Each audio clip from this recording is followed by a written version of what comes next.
If you thought the tension between Crawford and Tank had cooled off, think again. In a recent interview, Terence Crawford made a shocking remark, and Gervonta Davis didn't hold back in his response. Crawford suggested the idea of having Tank face Shakur Stevenson on the undercard of his massive bout with Canelo Alvarez, noting that it would have been great if Tank hadn't been so eager to steal the spotlight. Tank's reaction has since gone viral, stirring conversations across social media, boxing outlets, and locker rooms everywhere. Let's break down exactly what happened. Crawford and Canelo, I'm pretty sure. Shakur and Tank? That would be dope. That would be dope, but if Tank was not so cocky to be on a Terence Crawford undercard, that would be dope. But I don't see Tank taking a backseat to no fighter. Here's the latest scoop. In an exclusive sit-down with The Ring, Crawford made his intentions clear. He's set to headline the Riyadh Season Mega event on September 13th against Canelo Alvarez, but he wants the fight card to be stacked with top talent. Naturally, he pointed to the long-awaited lightweight clash between Shakur Stevenson and Gervonta Davis as a perfect addition. Crawford didn't hold back on his opinion. He said it would have been great if Tank hadn't been so eager to steal the spotlight on his undercard. He wasn't throwing shade at everyone, just Tank. Crawford also praised Stevenson and Keshin Davis, calling them the undisputed best in the division. The point was clear. Stevenson deserves his moment in the spotlight, and Keshin Davis has earned his place at the top.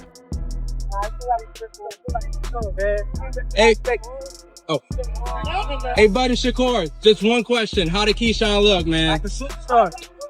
Get ready for whoever coming next, man.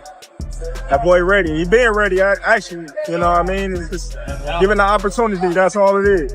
You got two little brothers that is closing on Tank. You know, one of them gonna get him. One of them gonna get him. Yeah. It's gonna be a great night of boxing when they do.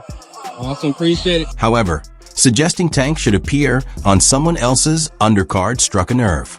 Crawford's comments instantly reignited the tension between Tank and Bud, adding new heat to a rivalry that's been simmering since Tank disrespected Bud's wife and aligned himself with Errol Spence back in 2023. Tank would never even think about to come up to 154. What about 47 though? Yes, if he get to pick his opponent. But Tank would never come from 35 to 54. Y'all got into it on social media around that time. Is that just you being competitive, like when that happens? Or is it like... I just really don't like that dude.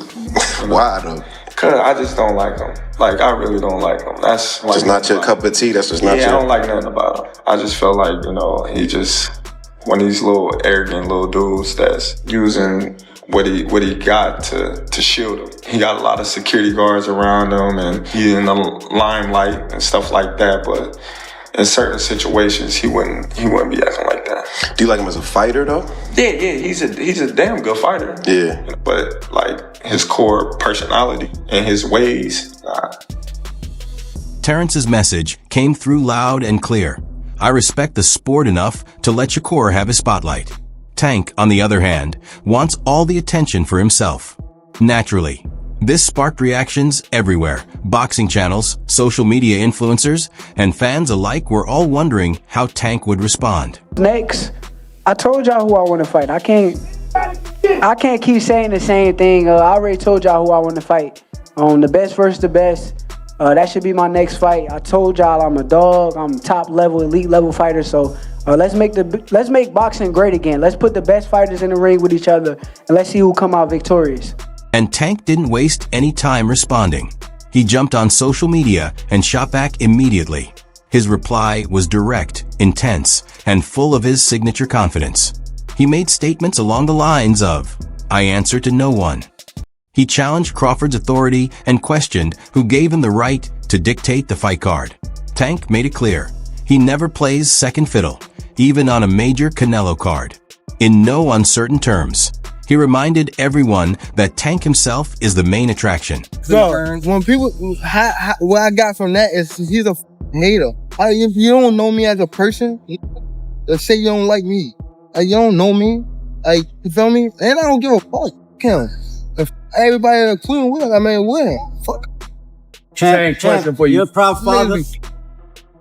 What really stood out was that Tank didn't just boast. He highlighted his track record. He reminded everyone that he's undefeated and packs one-punch knockout power. Meanwhile, Crawford was focused on undercard placement. Naturally, the boxing world went wild. Clips of Tank's response flooded TikTok, Instagram, and X, with fans rallying and calling for Tank versus Shakur to headline the card. Gervonta Davis speaking about you. Is that ever a possible fight? Yeah, if he want to dare to be great, he can be like all the other fighters that moving up 2 weight classes and daring to be great. You would fight him, man. Tell him to come up there. He got to come to win 54. He said I got a glass chin, so tell him to come and touch it. Ooh. Wow, man. Gervonta said you got a glass. He said I got a glass chin. Tell him to come and touch it. At 147? At 147. I'll make 147 for him. Ooh, see, oh, man. You're going to have a pre-camp. Then what the people going to say? Oh, he's beating up on little guys. I don't know. Let's unpack what's really happening here. On the surface, it looks like 2 elite fighters trading shots. But there's more beneath that. This is about image, legacy, and who calls the shots. Terence Crawford is building his 2025 showcase around the massive Canelo fight in Riyadh, and he wants the undercard to match that level. In his eyes, Shakur versus Keshin fits perfectly. They're hungry, relevant, and rising stars. Tank, however, sees even a high-profile lightweight clash as a spotlight for himself. He refuses to play a supporting role. Who have Shakur? What have Shakur done? What have he done in the sport? He haven't done nothing. The young one is looking more better than him. Who that? The Keyshawn. Keyshawn looking way more better than this. I keep screaming his name. He haven't done nothing. Keyshawn haven't even done nothing. So what do you say to those who Y'all might keep be saying afraid? his name for? So what do you say to those who might be saying that Tank is afraid of Shakur? Afraid of what? Afraid of what? Us fighters, if we're afraid of somebody, it gotta be somebody hitting us and hurting us. Like, he don't have no offense. Everything is defense. Defense only win in basketball and football. That shit in boxing. Perception plays a huge role here. Crawford has crafted an image of being calculated, precise, and intelligent, a sharp contrast to Tank's flashy, high-energy style. That difference amplifies the tension. Crawford sees Tank's confidence as predictable, while Tank interprets Crawford's composed demeanor as either doubt or a potential threat. It also comes down to hierarchy and respect. Crawford made it clear that Tank wouldn't be happy just appearing on someone else's undercard. For a fighter whose brand thrives on swagger, that's a direct provocation. Tank's immediate response highlighted not just his pride, but his awareness of the fight business. He wasn't only protecting his ego, he was defending the story of his career. You're still early in the game. What do you want your legacy to be when it comes to this game, man? Beat the system. That's system? It. What's the system of boxing? Beat the system of boxing, life. Just beat the system. Be able to spread my wings and had my people next to me spread their wings. That's it. I ain't really got no big goal of this sports and all that. I just want to get my money and just remove myself. Let's be honest. Since that surprising majority draw with Lamont Roach in March, Gervonta "Tank" Davis hasn't looked like himself. That fight left fans puzzled, critics debating endlessly, and even Tank seemed off his usual game. His sharpness, intensity, and focus all felt diminished. Instead of chasing a rematch to set things right, he's been avoiding it completely, steering clear of facing Roach again. I'm not sure, bro. I'm definitely not sure, but hopefully we could get it before. Nah, it probably won't be this year. Is that the one you want next? It's definitely the one I want next, but it's not gonna be next. What is? You might see it in a minute. Clearly in there, man. I thought I won. I thought I did enough to get the victory. over a spectacular fighter. I told y'all from the beginning, man, that I got the skills to pay the bills. I've been telling y'all that. And I'm just glad I got to show it, honestly. I'm glad I got to show it. I appreciate, like I said before, I appreciate true boxing media. Some guys that didn't count me out. So that's just how I feel, man. I think I won. And, I can't wait to do it again. I can't wait to dance again.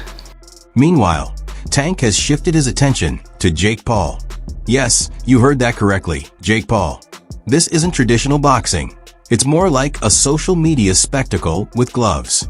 Tank versus Jake is basically a money-making event dressed up as a fight. There's no championship at stake, no real legacy to protect, just flashy clips, hype-filled press events, and a big pay-per-view payday.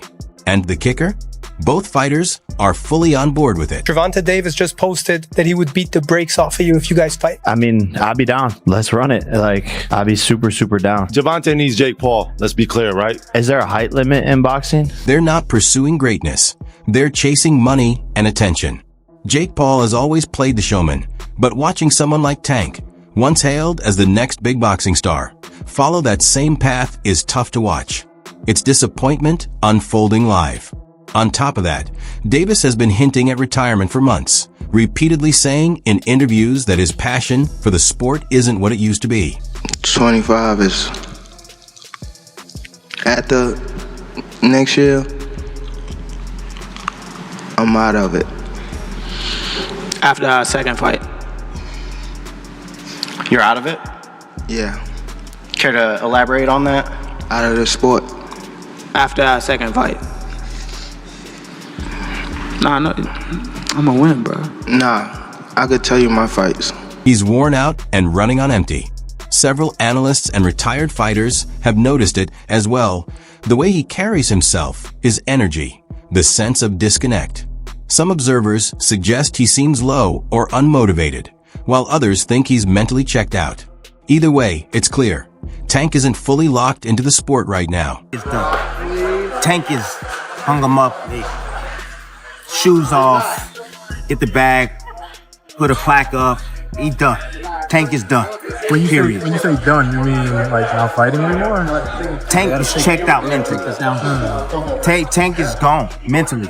Tank looking for the big bag, of Jake Paul, Pacquiao, something solar, and he's looking to, hey, I'll see you later. Tank is staying there. He's not gonna fight Shakur Stevenson at all.